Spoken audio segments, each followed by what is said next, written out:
Director of DOH MMCHD, together with our distinguished signatories. This MOU marks a shared commitment to strengthen regional collaboration for mental health promotion, prevention, and care.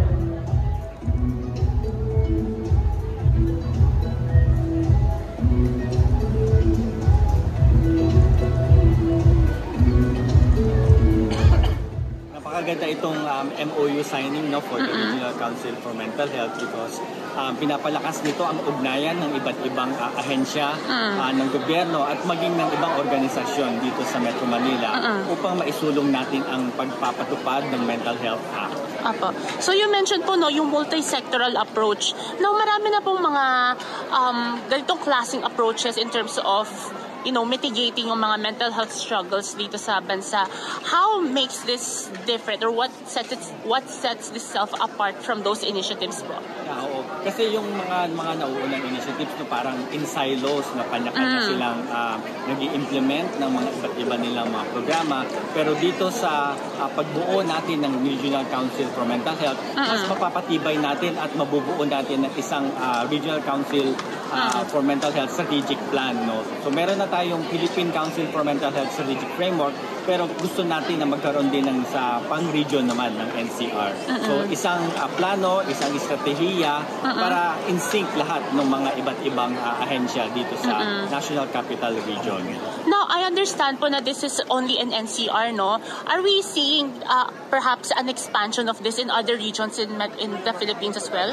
Tama, magandang natanong mo yan. Ito ang kauna-unahang Regional Council for Mental Health dito sa Pilipinas at ina-expect natin, gusto natin na ang ibang rehiyon din sa Pilipinas ay magkaroon din ng ganitong uri ng council for mental health.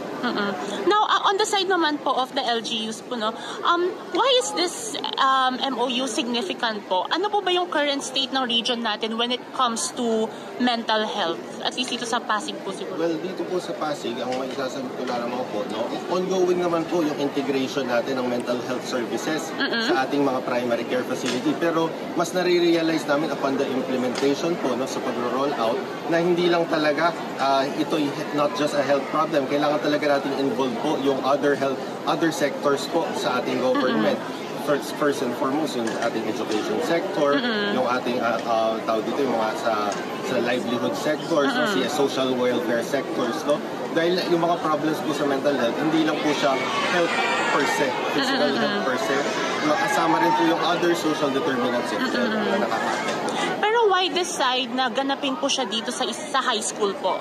Bakit may focus po tayo sa mga school age groups po? Well, focus tayo sa mga school age group dahil gusto natin silang ma-engage yung ating mga kabataan. Dahil isa sila sa mga high risk or mga vulnerable population with regards to mental health. At gusto natin itaas pa yung awareness at yung kanilang pag-engage with each other and sa mental health issues. Maging vocal sila sa kanilang mga nararamdaman. Pero do we have the numbers po kaya dito sa Pasig kung may suicide rates or mga Currently po, yung sa data regarding that ay limited pa po. Meron tayong mga nire-report na mga nire-report sa ating region. However, limited pa yung data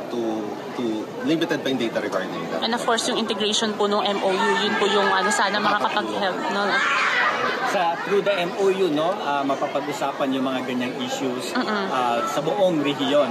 Kung ano yung issues on education, issues ng mga local government unit, and issues on training. So mga ganyan ang pwedeng mapag-usapan sa council na yon.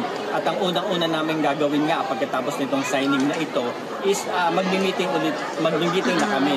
At dito sa unang meeting na ito, pag-uusapan ano yung mga alituntunin, ano ang magiging prioridad at ano yung mga unang activities na gagawin.